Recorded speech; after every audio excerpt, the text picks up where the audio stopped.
Bonjour Pierre Damien. Bonjour Théo. Alors, tu es orateur, formateur en art oratoire et doctorant en droit bancaire, si je ne me trompe pas. C'est ça. Et on va être ensemble aujourd'hui pour discuter une petite demi-heure, un petit peu plus si on dépasse. Il n'y a pas de souci. On va parler plutôt donc du côté artistique, parce que tu fais du stand-up aussi. Totalement. Et on va commencer par l'art oratoire. Et j'aimerais que tu puisses nous donner ta définition personnelle de l'art oratoire. À ma définition personnelle de l'art oratoire. C'est assez intéressant parce que généralement, quand on parle d'art oratoire, on voit directement ces personnes qui vont avoir, en tout cas, cette manière de parler bien, de parler, de captiver le public. Et c'est vrai, c'est ça l'art oratoire. Ma définition personnelle de l'art oratoire, elle se joue en deux temps. D'abord, l'art oratoire ne peut évincer l'orateur ou l'oratrice. Ça signifie que l'art oratoire, c'est d'abord la manière d'en parler avec qui l'on est, concrètement. Et une fois qu'on maîtrise cette manière de parler avec qui l'on est, comment faire de telle sorte que cette manière puisse répondre à un besoin du public? Je prends un exemple très simple. Si je vais en conférence, devant des juristes notamment, j'ai ma manière de voir mon sujet mathématique. Ça signifie que je vais mobiliser mes connaissances sur cette thématique-là de manière particulière, authentique, par rapport à mon schéma de réflexion interne. Et je vais également, et je dois également, savoir ce qu'attend le public. Est-ce que c'est un public de professionnels? Est-ce que c'est un public de praticiens théoriciens, professeurs, étudiants, etc. Et c'est par rapport à ça que je vais donc adapter mon discours, mon propos, afin de les convaincre de plein de choses, de les convaincre de ma légitimité, de les convaincre de l'intérêt du sujet et même de choses que je vais avoir à mettre, notamment dans ce que je vais avoir à dire. Donc, c'est prendre en considération le public, lui donner ce qu'il attend et même plus dépasser ses attentes. En tout cas, le former, lui apporter une véritable plus-value, mais sans nier qui je suis. Donc, pour moi, l'art oratoire, c'est véritablement ça. C'est un orateur, une oratrice qui sait qui il ou elle est et qui partage en apportant une plus-value particulière de par la parole, de par donc cette oralité, qui partage quelque chose à un public qui va l'écouter. Donc c'est comme ça que je vois l'art oratoire. Ok. Et l'art oratoire est complet. Je suppose que c'est pas uniquement les mots qu'on dit. Totalement. Totalement, c'est pas uniquement les mots. Ça signifie que l'orateur, lorsqu'il veut convaincre, lorsqu'il veut persuader, en tout cas lorsqu'il veut s'exprimer face à un public, il faut qu'il prenne en compte ces trois critères. L'éthos va mettre en avant la légitimité que le public va lui conférer. Et ça passe par plein de choses. Ça passe déjà par le style vestimentaire. Ça passe également, pendant le discours, par les termes que l'orateur va utiliser, par les illustrations qu'il va avoir à faire, par plein de choses. En tout cas, l'éthos va constituer surtout la légitimité, cette crédibilité que le public va reconnaître en l'orateur. Ensuite, le pathos, l'aspect émotionnel. Émotionnel parce que quand on vient parler, bien sûr, on peut être aussi technique que l'on veut, aussi technicien que l'on veut. À un moment donné, il faut créer de la connexion. Et c'est cette connexion, peu importe, hein, qu'on soit en mathématiques, qu'on soit en physique, qu'on soit en astrochimie, qu'on soit en sciences des langues, etc. La connexion, quand on parle à quelqu'un, il y a une certaine connexion qu'il faut créer. Et lorsqu'on crée cette connexion, le discours est beaucoup plus audible. Donc le pathos qui va donc mettre en avant cette émotivité, ces émotions qu'on va pouvoir susciter dans le public, et le logos qui va tout simplement être la somme des arguments logiques déployés pour montrer que l'on a raison, pour montrer le sérieux de notre recherche, de notre réflexion et la logique tout simplement de ce que l'on dit. Si par exemple je viens et que je te parle avec la plus grande éloquence sur l'aspect formel, que j'ai un style vestimentaire impeccable, mais que je te dis des choses qui ne sont manifestement pas logiques, tu ne me croiras pas. Tu vois, exactement. Pour le coup, c'est logique de ne pas te croire. Exactement, tu vois. D'où l'importance d'avoir les trois. C'est une conception, quelque chose qui est totalement vrai. Et que l'orateur, l'oratrice doit respecter. Alors, ce n'est pas comme s'il faut caser des cases, cocher des cases, mais plutôt ce sont des choses naturelles, on va dire. Quand tu t'adresses à un public, tu t'attends à ce que ce public-là puisse être tu veux lui apporter quelque chose, et pour ça, il faut prendre en considération ces trois éléments pour être complet. D'accord, ok, très bien. C'était déjà hyper complet comme définition et approche du sujet. Donc toi, tu ne fais pas que ça, déjà. Est-ce que tu peux nous expliquer ton travail entre ta thèse à faire, comment tu t'organises? Ah oui, comment je m'organise? Alors, c'est particulier. Parce que c'est vrai que quand on fait toutes ces choses, donc l'art oratoire, déjà le fait d'être orateur, de former en prise de parole en public, d'être doctorant et de faire du stand-up également, la chose la plus particulière, c'est ça, c'est l'organisation. Parce que parfois, bien évidemment, on se dit qu'on n'avance pas suffisamment comme on souhaiterait avancer sur ces différents éléments. Surtout lorsqu'on commence à voir que cette personne-là, dans ce domaine, est à ce niveau. Et on se dit, ah merde, mais est-ce que j'aurais pas dû peut-être minorer mon implication sur tel élément, etc. Mais comment est-ce que je m'organise? C'est très simple aujourd'hui. Déjà, ce n'est pas une organisation figée parce que je pense que même sur une année, il y a des temps forts.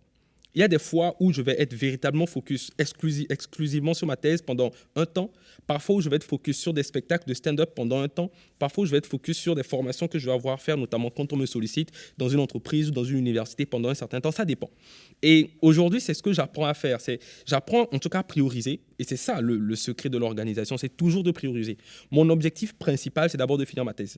Et ça, c'est toujours ce que je mets en avant. Ça veut dire que dans mes journées, quand je me réveille, la toute première chose que je fais, c'est je pense d'abord à ma thèse. J'organise ma thèse d'abord. Comment est-ce que je dois faire pour rédiger de manière optimale? Et une fois que je priorise de cette manière-là, ça me permet de dégager du temps utile pour les autres choses.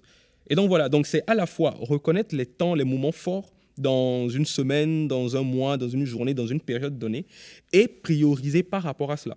Mais de la même manière, il peut y avoir des fois où pendant 2 semaines, je n'aurai pas touché ma thèse parce que je suis peut-être sur un événement particulier d'art oratoire ou de stand-up. Mais c'est quelque chose je me dis, c'est un choix à un moment donné parce que tous ces éléments sont importants pour moi et par rapport à ça, je m'organise en fonction. Ok. Donc tu fais aussi des vidéos sur YouTube en plus de tout ça? Oui. Oui, Mhm. en plus. Donc C'est ça. ton organisation déjà, ça va être tendu. Oui. Sur ces vidéos, je t'ai entendu parler pas mal d'authenticité. Mhm. Je vais encore te demander une définition, une de plus. Parce que ce mot-là, on entend partout. On en entend beaucoup en tout cas. Mhm. Et j'aimerais bien que tu puisses nous mettre des mots clairs dessus. Alors, l'authenticité. Je n'ai pas de définition du Larousse, du dictionnaire ou autre chose. Mais ma vision de l'authenticité. Déjà, on ne peut pas parler d'authenticité sans savoir quel est le défi de l'authenticité. À mon sens, aujourd'hui, dans plein de secteurs, surtout ces secteurs qui touchent à l'humain, on arrive à une certaine standardisation de pratique et même de réflexion, où on pense qu'il faut qu'on rentre dans une case qui a été établie par X, Y, pour une raison, bien évidemment. On dit généralement d'un orateur, il faut qu'il, par exemple, quand on rentre dans une association d'éloquence, parfois, il y a une structure que l'on suit et parfois, les orateurs et oratrices se sentent bridés par des structures particulières ou par une manière de parler. Parfois, on va regarder certains orateurs, certains humoristes et on va copier. On va se dire qu'il faut qu'on fasse comme ça parce que c'est ce qui marche. Et pour moi, en le faisant de cette manière-là, ça montre une perspective débutante, ce qui n'est pas mauvais, au contraire. Mais ça montre qu'on est au début de quelque chose. Parce que si je m'intéresse, je prends un exemple très simple, si je m'intéresse à la photographie et que je rencontre un photographe, je vais automatiquement copier ce que le photographe fait. C'est tout à fait normal dans les débuts, dans cette perspective de début. Mais pour moi, lorsqu'on veut atteindre son art à son paroxysme, c'est réussir à savoir, dans tout ce que j'ai vu, qu'est-ce qui, moi, me convient et qui me permet de m'exprimer avec mon focus particulier, avec ma manière de voir le monde, avec ma manière de voir ce que je fais, notamment. C'est de la même manière que dans une thèse, particulièrement, je prends l'exemple de la thèse, un sujet, une thématique sera traité de manière différente par 10 auteurs. Un sujet, même en art oratoire, en concours d'éloquence, le même sujet, 10 auteurs qui auront la même position vont traiter le sujet différemment. Alors, c'est la raison pour laquelle l'authenticité, pour moi, c'est comment est-ce que je peux exprimer qui je suis de la manière la plus optimale. Maintenant, ce qui peut se passer, c'est que parfois, pour exprimer cette manière-là, surtout quand on est dans le milieu de l'art oratoire, on veut être authentique, mais on n'arrive pas forcément à trouver les méthodes, les outils qui vont nous permettre de démontrer cette authenticité sans obstacle, on va dire. Surtout quand c'est des choses super techniques, je suppose, Exact. parce qu'en fait, tu peux pas trop déroger de ton sujet. Exactement. Et pour moi, l'authenticité, ça ne passe pas uniquement, ça passe par plein de choses, peut-être même par la méthode de travail. Et pour moi, c'est un peu ça. Pour moi, l'authenticité, c'est juste, OK, là, concrètement, il y a plein de choses. Mais au lieu de me concentrer uniquement sur les choses qui marchent, qu'est-ce qui me fait plaisir déjà? Et qu'est-ce qui répond à mon fort, ou du moins soit à un besoin intérieur, ou qu'est-ce qui répond à ma manière personnelle de voir les choses? Concrètement, c'est ça l'authenticité. Et pour moi, ça s'exprime vraiment partout. Je prends un exemple, rien que ce podcast. Vous l'avez fait de manière authentique. Par rapport à la manière dont vous voyez les choses, vous avez certainement testé une salle, une autre, jusqu'à un moment donné vous dire, OK, ça, c'est quelque chose qui nous convient. Oui, mais bon, après, la salle, celle-là, elle nous convient bien. Si on pouvait l'avoir à chaque fois, on aurait celle-là. Ah, n'est-ce pas? Bon, comme le verront très bien les abonnés, on change à peu près de salle toutes les semaines. Ouais. Ah, ça, c'est intéressant. Mais par contre, il y a des choses qui ne changent pas. Ouais. Le fauteuil sur lequel tu es assis, la plante, effectivement, on Tu a une vois. ADN qu'on essaye de conserver. Exactement. Et dernière chose que je veux rajouter, c'est très important de rajouter ça sur l'authenticité. Parfois, on pense que, et ça c'est mon avis, on pense que pour être authentique, il faut juste faire différemment des autres. Alors que moi, je ne suis pas du tout de cet avis. Pour moi, l'authenticité, ce n'est pas se dire, bon, qu'est-ce que les autres font et qu'est-ce que je ne dois pas, qu'est-ce que je dois faire de différent. Sinon, ça voudrait dire qu'on risque de faire des choses qui sont originales, mais qui ne nous conviennent pas. Okay. Pour moi, c'est ça la différence entre l'authenticité et l'originalité. C'est-à-dire, on peut être original par rapport aux autres en faisant des choses que les autres ne font pas. Mais est-ce que ça nous convient véritablement? C'est ça la question. Si ça ne nous convient pas, on est peut-être original par rapport aux autres, mais on n'est pas authentique. Et pour moi, l'authenticité, ce n'est pas regarder ce qui se fait et faire différemment, c'est regarder en soi. Qu'est-ce qui me convient? Qu'est-ce qui est moi concrètement? Parce qu'aujourd'hui, il y a vraiment cette standardisation de plein de choses en termes de pratique, en termes de réflexion. Je prends un exemple très simple chez les étudiants notamment. Et ça, c'est vraiment un exemple simpliste, volontairement simpliste pour illustrer la chose. Il y a plein d'étudiants qui vont se dire, moi, pour travailler, il faut que j'aille à la BU. Parce que on leur a toujours dit qu'il faut aller à la BU. Alors que peut-être que pour lui, pour travailler de manière optimale, ce n'est pas uniquement la BU. Peut-être qu'en restant à la maison, en aménageant ça là où il est, il peut atteindre ce degré de performance optimale intellectuelle. En fait, c'est vraiment un exemple volontairement simpliste, mais juste pour dire, le but n'est pas juste de faire différemment des autres. C'est vraiment de voir concrètement moi, de tester suffisamment de choses pour savoir concrètement moi, qu'est-ce qui me convient dans mon art, si on parle en termes artistiques. Eh bien, justement, on va passer au milieu artistique juste après. Quel beau pont, tu me l'as volé. Effectivement, sur cette chaîne, on parle d'art. L'art oratoire est un art, mais la scène en est un autre. Et tu fais du stand-up, donc tu vas pouvoir nous parler du lien qui existe entre l'art oratoire et le stand-up. Oui. Ah, c'est un lien, en tout cas pour moi, c'est un lien très personnel, parce que j'ai commencé le stand-up d'abord parce que j'avais un rapport particulier à l'art oratoire. Je savais que quand je prenais la parole, chaque fois que je mettais de la légèreté, donc des choses qui faisaient rire, ça me permettait de passer des messages encore plus facilement. Et c'est comme ça. C'était le prisme par lequel je voyais aussi l'art oratoire au départ. C'était un canal par lequel je peux passer des messages, mais surtout montrer aux gens que là, rigolons un peu. Et dès que j'ai vu que, OK, ça marchait, bien évidemment, j'ai toujours aimé les humoristes que j'ai eu à voir, que les Gad Elmaleh, les Kevin Hart, tant les Américains qu'ici, et voilà. Et ça fait que, d'une certaine manière, quand j'ai vu qu'il y avait des scènes des scènes de stand-up ici, je me suis dit immédiatement, allez, il faut que j'y aille.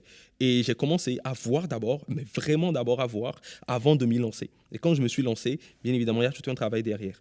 Donc ça, c'est vraiment ma vision personnelle, ma perspective personnelle. Maintenant, sur le lien entre l'art oratoire et le stand-up.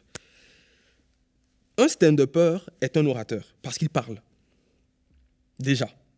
Maintenant, la différence avec les concours, les événements d'éloquence où ce n'est que la belle parole qui est mise en avant, c'est que l'orateur stand-upper, donc le stand-upper qui parle, son but c'est de faire rire. Et après, il y a également plusieurs manières de faire rire. Il va faire rire de quelle manière? En racontant quoi? C'est la raison pour laquelle il faut que ce qu'il raconte soit intéressant.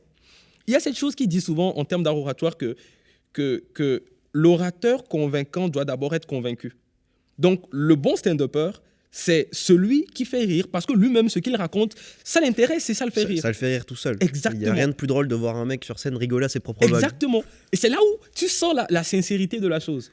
Donc c'est ça. Et c'est ça aussi, je pense, le lien entre l'art oratoire. Donc c'est ce fait de parler, si on en revient à l'authenticité, les stand-uppers ce n'est même pas une affaire de se faire un nom, mais les stand-uppers qui réussissent à toucher les gens aujourd'hui sont ceux qui sont authentiques. Parce qu'ils parlent de ce qu'ils voient déjà, de comment ils ressentent les choses, et ils traduisent cette réflexion-là de manière assez particulière, de manière drôle, assez technique, il y a de la technicité dans la chose, afin que le public également soit satisfait. Ok, donc ça c'est le lien que tu fais entre les deux en tout cas. Exactement. avant de parler un petit peu plus de ce que toi tu fais dans le stand-up, on va parler du stand-up en général à Bordeaux Oui. et de son développement actuellement. Il y a de plus en plus de stand-up à Mhm. Bordeaux. Est-ce que tu peux Mhm. nous dire un petit peu d'où ça vient, si c'est Totalement. récent, si ça arrive depuis longtemps? Alors, en tout cas, récemment, c'est sûr qu'il y a une vague, il y a plein de coins qui ouvrent, et plein de bars, notamment même des hôtels, qui instituent des scènes de stand-up. J'ai d'ailleurs l'avantage, le grand privilège d'être avec des amis ou avec lesquels des amis humoristes avec lesquels on a monté un groupe de stand-up. C'est PAJD qui a eu l'idée et qui m'a associé au projet. Le Naufrage Comedy Club, notamment, à Lormont. Et on a également des scènes un peu partout dans Bordeaux. On a le Wine Comedy Club. Bref, après, je pourrais faire une liste beaucoup plus précise par rapport à ça. Et il y a plein de scènes aujourd'hui à Bordeaux. Celle que j'ai en tête, parce que l'année dernière, je n'étais pas à Bordeaux, j'étais au Togo dans le cadre d'un travail de recherche. Et il y a moi, j'ai commencé au Gavé Style. C'est là-bas que j'ai fait ma première scène. Aujourd'hui, il y en a plein d'autres. Il y a le Fire Comedy Club qui marche également très bien. Il y a le Colin Comedy Club qui, si je ne me trompe pas, je ne sais pas si les dates ont changé, les dimanches soirs. Généralement, il y a 2 séances les dimanches soirs. Bref, il y a véritablement beaucoup de scènes, sans compter bien évidemment le Naufrage où on vient le premier samedi du mois, et on a également d'autres dates sur les autres comédie clubs qu'on tient à Bordeaux. Et je pense que s'il y a autant de scènes, c'est aussi parce que cette société a envie de rire, en vrai. C'est une affaire Non, mais d'offre. ça, c'est sûr. Mais c'est ça. sûr. C'est une société, vraiment, quand je suis dans les comédie clubs, les gens qui viennent, ce sont des gens qui ont juste envie de passer un bon moment. Et on ne se rend pas compte à quel point aujourd'hui c'est rare. Vraiment, c'est particulier. C'est très rare aujourd'hui de passer une journée dans laquelle, du début à la fin, on se dit, on tire quelque chose de très positif. Malheureusement. Il y a toujours un moment où il y a un blocage, un truc qui va pas. Exactement. C'est ça. Soit on est plongé dans une technicité exacerbée par rapport au métier que l'on fait, qui parfois, le plus souvent, n'est pas un métier qu'on a choisi. Soit on est dans des relations, qu'elles soient amicales, amoureuses ou autre chose qu'on n'a pas forcément choisi. Bref, on vit des vies, on vit des moments aujourd'hui, des journées aujourd'hui, des quotidiens qui ne sont pas forcément agréables. Et je pense que, je suis convaincu que le stand-up, mais ce n'est pas juste le fait de rire, c'est le fait d'expier nos malheurs d'une certaine manière. Sincèrement, on arrive, on rit, on prend un bol d'air frais. Et c'est ça pour moi. Pour moi, c'est la raison pour laquelle ça marche autant aujourd'hui. Mais je vais donner un petit peu mon expérience personnelle là-dessus, parce que j'ai eu la chance d'aller cette semaine là, voir un de mes premiers spectacles de stand-up. J'en avais jamais vu. Ok. 6 stand-uppers d'affilée qui faisaient des petites choses, des petits sketchs. Je crois que c'était 5-10 minutes. Mais je suis sorti de là, même le lendemain, j'avais encore la banane toute la journée. Ça fait du bien. Totalement. Ça fait du bien. Totalement. Ça fait du bien. Totalement. Et donc oui, effectivement, c'est en développement. Et heureusement, en fait. Ah bah bien sûr, et heureusement. Et même là, on parle du public, mais même des humoristes eux-mêmes. C'est-à-dire venir sur scène. Et c'est un peu comme une thérapie, en vrai. Moi, personnellement, je sais que le stand-up m'a beaucoup aidé par rapport à la manière dont je vis ma thèse.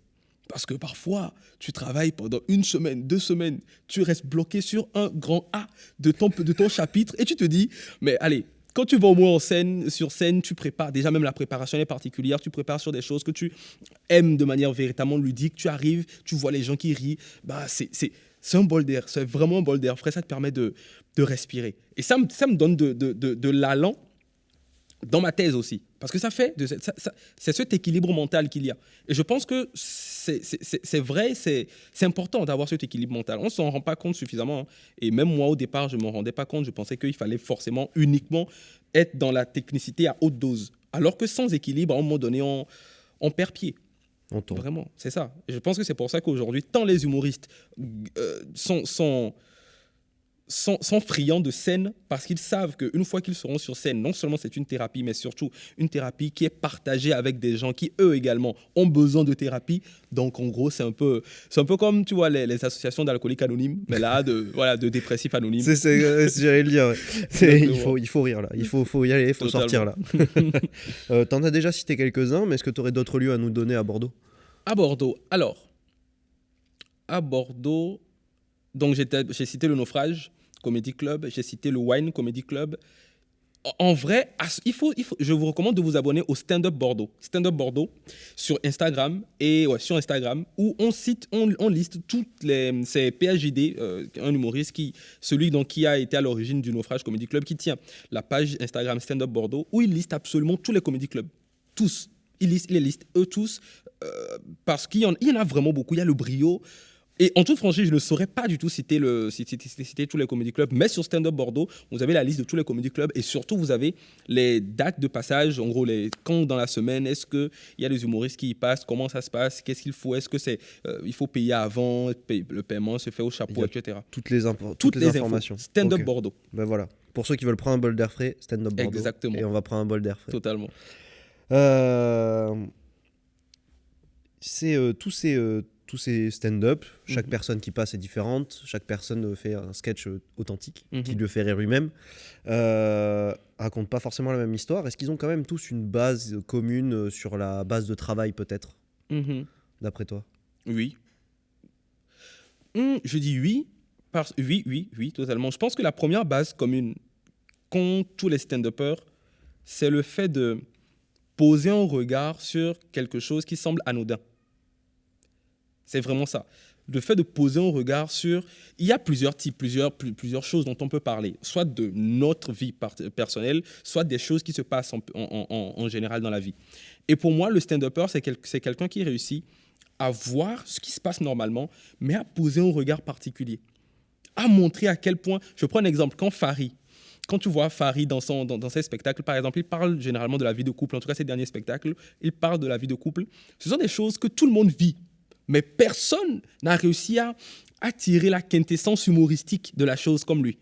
Je prends Edgar Rive également. Quand il parle notamment du fait qu'aujourd'hui, dans le monde, on fait des choses qu'on n'aime pas forcément, il pose un regard concrètement dessus. Et il tire la quintessence humoristique, bien évidemment avec d'autres valeurs également.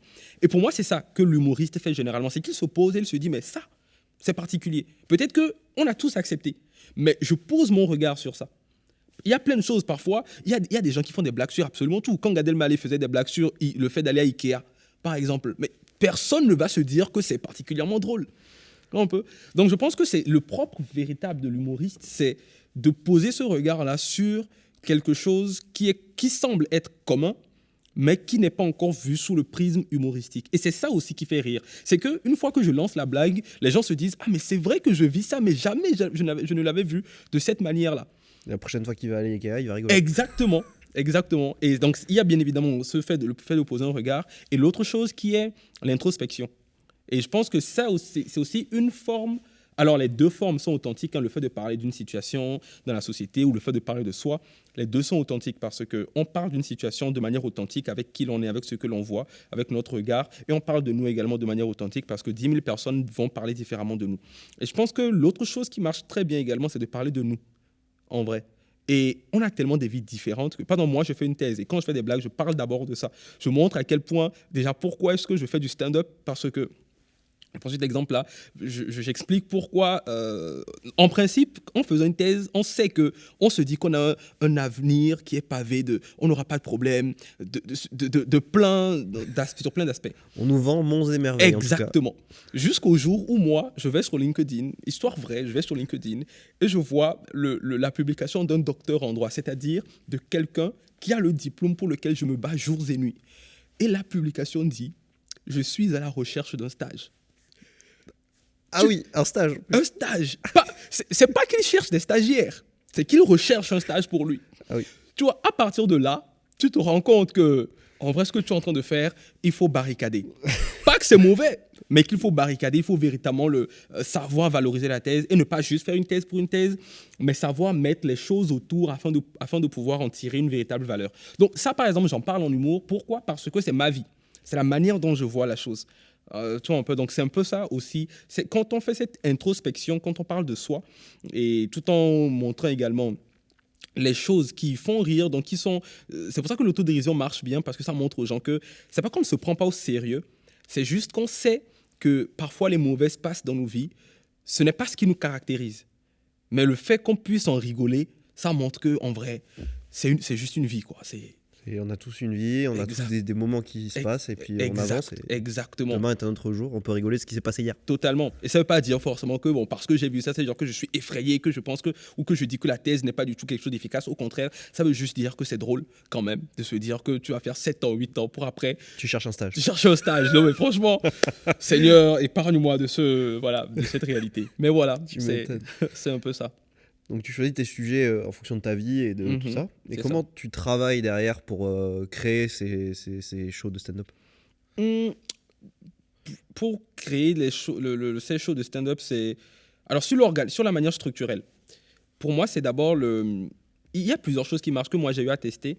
La discipline où je m'impose tous les jours, pendant un créneau particulier, je m'impose de m'asseoir et de travailler sur ça. C'est la même chose que je fais également pour ma thèse. Je m'assois, je prends une partie, je travaille. Donc je m'assois. Surtout quand j'ai commencé, je l'ai fait, ça m'a permis d'avoir un véritable matériel, c'est-à-dire d'avoir beaucoup de stock de sketch. Je m'assois, je travaille régulièrement. Je m'assois et je me dis, OK, aujourd'hui, par exemple, pendant une semaine, pendant 2 semaines, je vais consacrer 30 minutes tous les jours où je vais essayer de réfléchir à une thématique particulière et chaque jour, donc, je vais essayer d'implémenter de nouveaux éléments. C'est une manière également de faire. L'autre manière, c'est quand je suis dans la rue, quand je suis quelque part, j'entends quelque chose, je vois quelque chose qui est drôle, je le note directement sur mon note, sur iPhone, et puis après, bam, je fais une blague. En gros, je rédige un sketch par rapport à ça. Il y a eu beaucoup de mes sketchs qui ont été tirés de ça. Parfois même dans une embrouille. En fait, c'est ça même c'est même ce qui est drôle avec le stand-up, c'est que vu que ça fait rire, vu que le but c'est de faire rire, parfois même sur des situations qui sont très sérieuses, mais tu vois quelque chose qui est drôle. Par exemple, moi, quand je me dispute avec ma petite amie, par exemple, parfois, mais je me rends compte que cette dispute-là, elle est drôle. Et donc, parfois, on est énervé. Pour vous-même, de suite, c'est pas drôle. Exactement. Mais pour un œil extérieur, totalement. C'est rigolo. Exactement. Et donc après, c'est un peu ça aussi l'inspiration, on va dire. Donc après, je me mets ça quelque part dans la tête et puis après, j'écris. Alors, bien évidemment, sur le moment, je ne lui dis pas, attends, on se dispute, mais attends, je dis pas ça. Fais une note, 2 secondes, s'il te plaît. Bien évidemment, non. Tu vas en prendre une. Tu cherches un peu là. Totalement. Mais voilà. Donc je pense que ça vient d'abord par l'inspiration. Il y a l'inspiration, il y a beaucoup d'inspiration il faut se laisser inspirer également par plein de choses. Mais il ne faut pas juste attendre l'inspiration, à mon avis. Il faut également se fixer une véritable discipline où je sais que je veux faire un truc de potable, d'efficace, de pertinent. Je m'assois et je travaille, je force un peu l'inspiration d'une certaine manière. Ouais, c'est un processus créatif qui dépend de la création brute. Totalement. Et de ce que tu disais, de la discipline en fait. Exactement. Est-ce que tu aurais 2 conseils à donner à des gens qui débutent ou qui voudraient débuter dans le stand-up? C'est de faire. C'est de faire. Que ça. Il faut juste faire. Un seul conseil. Franchement, en fait, les univers sont tellement différents qu'on va tester plein de choses. Moi, je me rappelle, les choses dont je parlais au début, je n'en parle plus du tout aujourd'hui parce que non seulement ce n'est pas quelque chose ce n'est pas quelque chose qui me définit en tant que tel que je suis aujourd'hui, qui me définit mes convictions et mes valeurs. Et pour moi, c'est juste ça, il faut faire. Bien sûr, on peut voir partout des conseils techniques. Il y en a plein. Je pense qu'il suffit juste de voir. Et les humoristes, on est quand même, je ne sais pas comment ça se passe ailleurs, mais à Bordeaux, ça va, on est quand même assez ouvert sur ça pour pouvoir dire, OK, sur ton passage, voici que tu pourrais améliorer. On est assez ouvert sur ça, mais la toute première chose à faire, c'est de faire. C'est tout. Pour moi, le premier conseil, c'est ça. C'est uniquement en faisant que tu vas te prendre des bides. Des fois où tu vas faire une blague. Moi, ça m'est arrivé. Mon tout premier bide à La Rochelle. En plus, pas à Bordeaux. C'est-à-dire, on a payé l'essence avec un ami, avec PHD d'ailleurs. C'est parce que c'est lui qui m'a... Après la première scène, c'est lui qui a présenté la première scène. Et après, heureusement, il m'a mis sur d'autres scènes également. Donc, on est allé à La Rochelle ensemble. On a mis l'essence dans sa voiture. On est allé à La Rochelle. Moi, dans ma tête, j'avais préparé quelque chose de solide. J'arrive. Et c'était dans un bar. C'est la première fois que j'étais décontenancé déjà parce que c'était dans un bar. Donc, l'ambiance était différente. Il y en avait qui avaient... c'est là que j'ai senti que je ne peux pas battre l'arachide. C'est quelqu'un qui mange de l'arachide devant toi. Tu ne peux pas battre l'arachide en vrai. Vraiment. La personne est déjà occupée. Donc, tu balances tes blagues. Tu as intérêt à ce que les blagues soient vraiment fortes. Donc, en ce moment-là, moi, je pensais que j'avais quelque chose de bien. Mais j'arrive, je lance mes blagues. 1 minute, 2 minutes, tu te rends compte que 2 minutes, c'est long. Les gens, ils mangent encore, ils boivent encore. Je te dis, et puis devant toi, il y en a, parfois ils font des sourires, mais des sourires de pitié, tu vois un peu. Voilà, mais si je n'étais pas passé par là, j'aurais pas su comment m'adapter à certains publics, à certaines situations également. C'est la raison pour laquelle moi, la seule chose que je puisse dire aujourd'hui, c'est il faut faire, il faut demander. Que ce soit à Stand Up Bordeaux, que ce soit dans les autres comédie clubs, il faut se présenter, il faut faire, il faut voir. Parce que c'est en voyant également, on peut apprendre de plusieurs manières, mais de 2 particulièrement, en voyant et en faisant. En faisant, on réussit à corriger concrètement les traits, on va dire les points à améliorer, les légers défauts qu'on a. Et en voyant, on réussit à savoir et à prendre de l'expérience des autres. Et voilà, donc il faut vraiment faire au maximum, voir et faire, tout le temps. Et continuer, répéter, C'est ça. répéter, répéter. C'est ça, hein, à un moment donné, il ne faut pas se dire, je pense que c'est là également c'est là où on voit deux types d'humoristes. Ceux qui ont des sketchs drôles et ceux qui sont drôles. Pour moi, on peut avoir un sketch qui est drôle.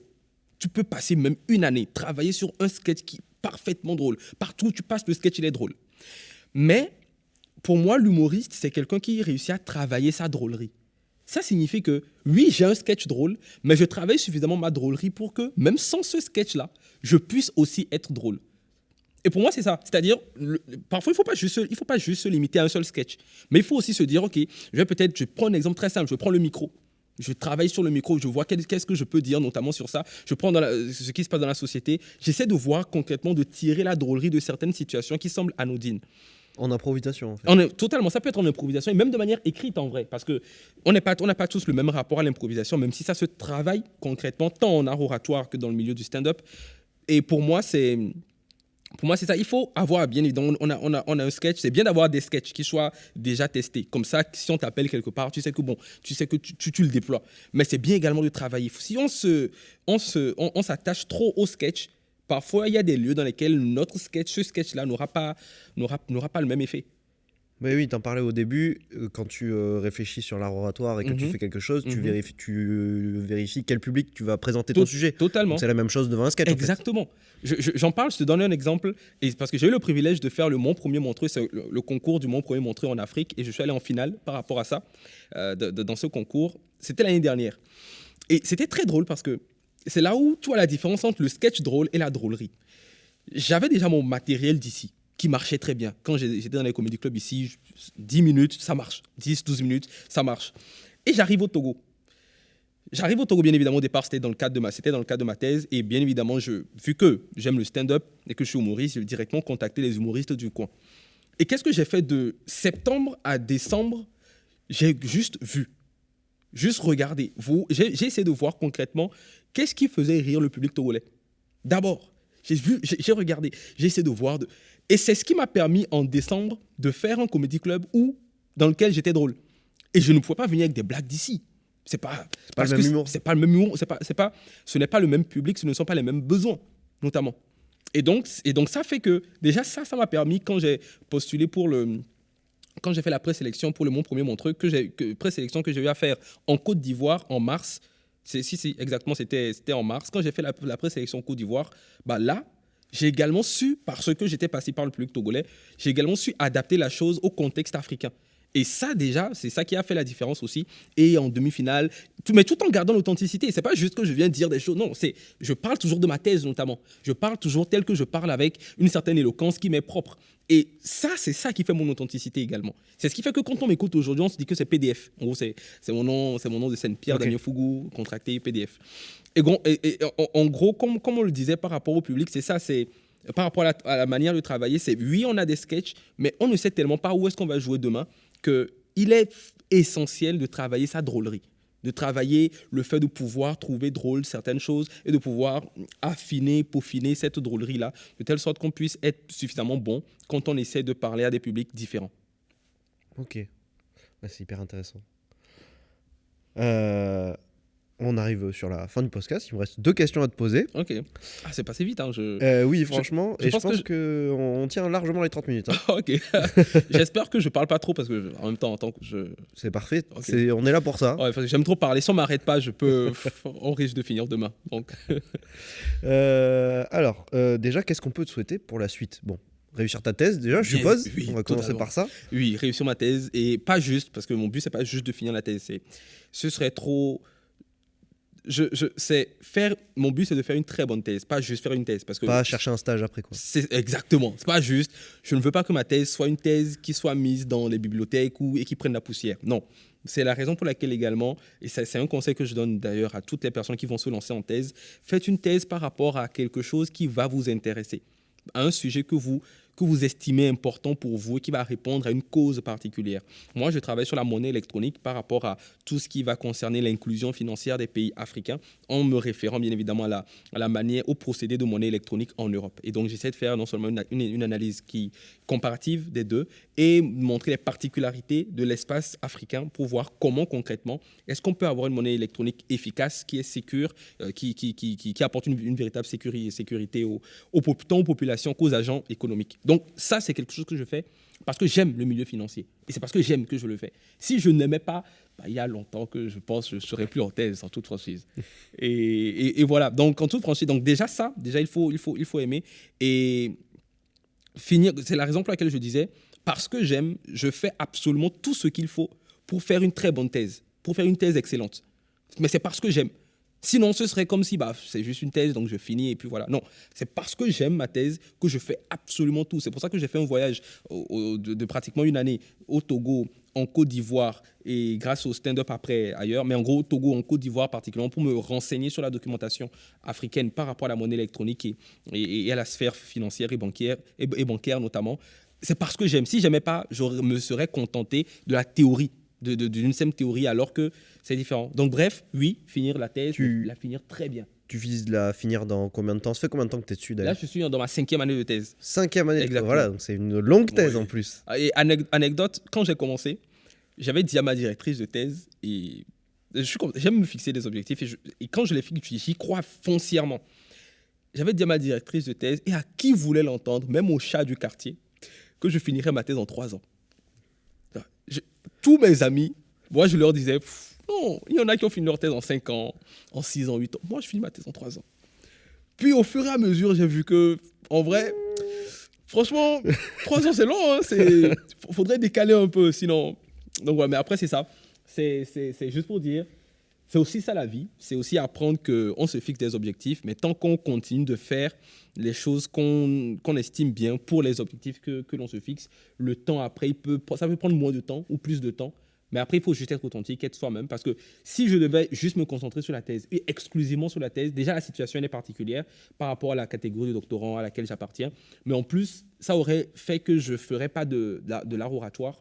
Je ne formerai pas les personnes en prise de parole en public. Je ne ferai pas de stand-up. Alors qu'aujourd'hui, c'est tout ça, ce sont tous ces éléments qui font qui je suis, concrètement. Ça veut dire que je ne me laisse pas, je ne laisse pas, on va dire, un simple objectif venir au-dessus de ma personnalité curieuse et qui est intéressée par tous ces éléments, notamment l'art oratoire, le stand-up. Mais bien évidemment, il faut prioriser, raison pour laquelle, comme je le disais en entame, aujourd'hui, c'est la thèse que je priorise. Et la thèse d'abord, sans oublier, sans occulter, mais en trouvant une bonne place, en tout cas, à toutes les autres choses que je fais. Donc on te souhaite de rester authentique à toi-même. Totalement. Parfait. La dernière question du podcast qu'on pose à tout le monde, qui est souvent pas très agréable. Si tu pouvais me citer une seule œuvre d'art qui t'a marqué, intéressé dans ta vie, laquelle ce serait? Ok. Alors, c'est même très récent. Quand on parle d'œuvre d'art, on ne parle pas uniquement de tableaux, de peintures, de sculptures. Non, tout. On parle de théâtre, cinéma, musique, tout. Ouais. En toute franchise, c'était Edgar Rive, le spectacle d'humour de Edgar Rive. Il était venu à Bordeaux, au Théâtre Féminin, et je suis allé regarder le spectacle d'humour. Pour moi, c'était une claque. En toute franchise. Déjà en tant qu'humoriste, de pratiquant, humoriste, et également en tant que quelqu'un qui aime l'humour au sens général, en voyant les gens. C'était une claque parce que, en fait, tu vois le travail derrière. Je sais pas comment l'expliquer, mais quand tu passes par un travail particulier, c'est un peu comme parfois quand tu vas en conférence de droit, notamment, il y a des orateurs, des conférenciers, quand ils vont prendre la parole, tu sens le travail derrière pour arriver à ce rendu. Et quand moi j'ai vu Edgar Rive, c'est la première chose que j'ai eu à sentir, le travail. Mais pas un travail fait sous la contrainte. Je ne sais pas si je l'explique avec les bons mots. J'ai senti le travail important, mais surtout une authenticité qui était éprouvée par le temps, par les choses notamment, par les choses de la vie. Et quand il l'a livré avec il a livré son spectacle d'humour avec une telle authenticité, comme je le disais, avec une telle personnalité que pour moi, c'était une claque. Pour moi, c'est ce genre de choses qui fait que tu te dis qu'il faut travailler en vrai. En vrai, il n'y a pas, je ne dis pas de ne pas se reposer, mais il faut travailler. Parce qu'il y a des gens, tous les jours, ils veulent atteindre leur maximum, ils veulent atteindre le pinacle de leur potentialité. Il y a des gens comme ça. Ils se lèvent le matin, c'est avant la fin de la journée, je veux dépasser mes limites. Et quand moi j'ai vu le spectacle de Edgar Rive, en toute franchise, sur absolument tout, c'est pas juste que ça faisait rire. C'est beaucoup plus profond que ça. Il y avait bien évidemment du rire de manière principale, mais il y avait également il y avait des valeurs, il y avait des vertus, il y avait un point de vue, il y avait également une ouverture d'esprit. Et tout ça, ce n'est pas quelque chose qui vient comme ça. Tu sens que cette personne a eu à éprouver sa vision, a eu à éprouver son caractère, son tempérament, sa drôlerie, à plein de choses. Et c'est de là qu'est sorti ce rendu précieux qu'est son spectacle d'humour auquel j'ai eu à assister.